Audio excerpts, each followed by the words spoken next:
Shalom saudara-saudari yang terkasih, bertemu kembali bersama saya Romo Irfantinus Tarigan dalam renungan kitab suci kita pada hari ini. Hari ini adalah hari Rabu tanggal 5 Maret 2025. Hari ini adalah hari Rabu Abu. Bacaan Injil kita hari ini diambil dari Injil Matius bab 6 ayat 1 sampai 6, dilanjutkan dengan ayat 16 sampai dengan 18. Ingatlah, jangan kamu mengamalkan kesalehanmu di depan umum, supaya dilihat orang. Karena jika melakukan demikian, kamu tidak memperoleh upah dari Bapamu yang di surga. Jadi, apabila engkau memberi sedekah, janganlah engkau menggembar-gemborkan hal itu, seperti yang dilakukan orang munafik di rumah-rumah ibadat dan di lorong-lorong, supaya mereka dipuji orang. Sesungguhnya, aku berkata kepadamu, mereka sudah mendapat upahnya. Namun, jika engkau memberi sedekah, janganlah diketahui tangan kirimu apa yang diperbuat tangan kananmu. Hendaklah sedekahmu itu diberikan dengan tersembunyi, maka Bapamu yang melihat yang tersembunyi akan membalasnya kepadamu. Apabila kamu berdoa, janganlah berdoa seperti orang munafik. Mereka suka mengucapkan doanya dengan berdiri dalam rumah-rumah ibadat dan pada tikungan-tikungan jalan raya, supaya mereka dilihat orang. Sesungguhnya, aku berkata kepadamu, mereka sudah mendapat upahnya.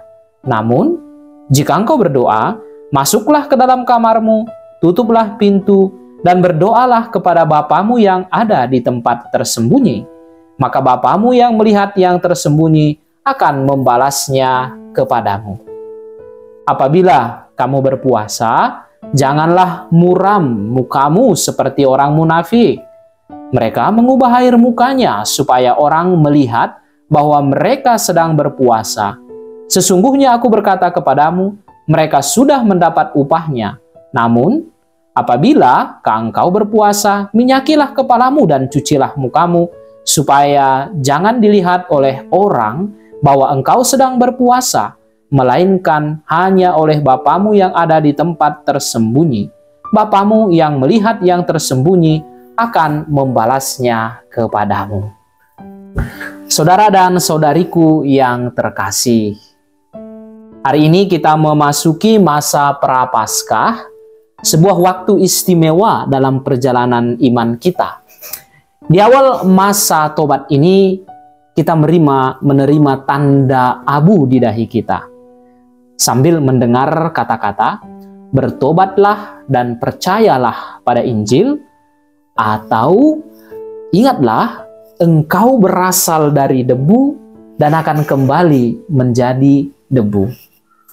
Rumusan yang terakhir itu mungkin terdengar suram ya.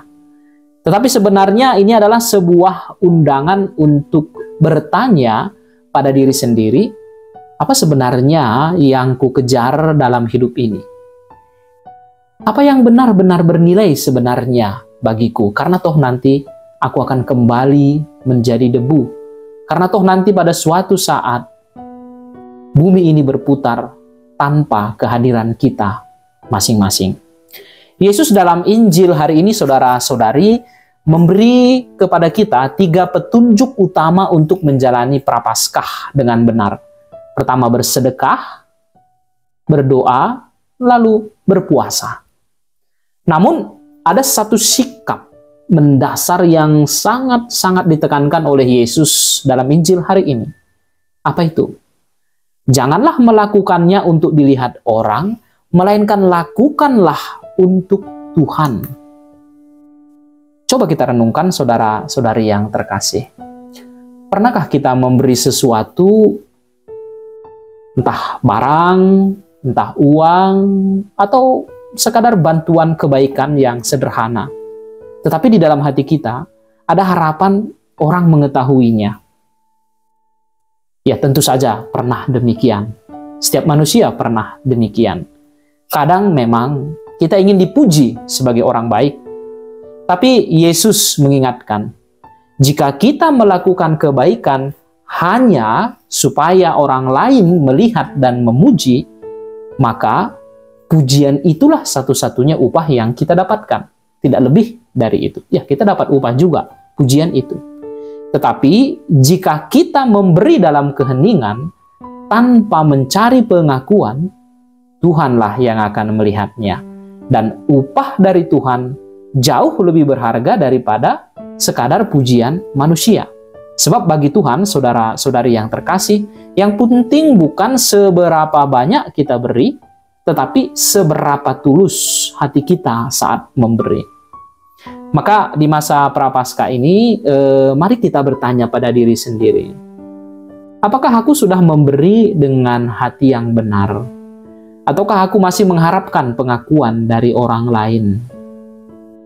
Yesus berkata, "Jika kamu berdoa, masuklah ke dalam kamarmu, tutuplah pintu dan berdoalah kepada Bapamu yang ada di tempat tersembunyi."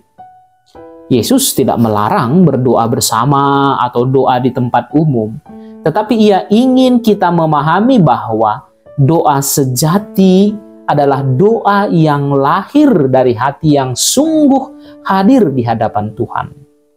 Seringkali kita berdoa karena kebiasaan atau kewajiban, tetapi tanpa benar-benar menyadari bahwa doa adalah sebuah perjumpaan dengan Tuhan. Doa bukan sekadar rangkaian kata-kata indah, melainkan kesempatan untuk berbicara kepada Tuhan sebagai seorang sahabat. Tuhan tidak mencari doa yang panjang atau doa yang penuh hafalan, tetapi Tuhan mencari hati yang sungguh terbuka di hadapannya. Masa Prapaskah ini, saudara-saudari, adalah saat yang tepat untuk memperdalam kehidupan doa kita.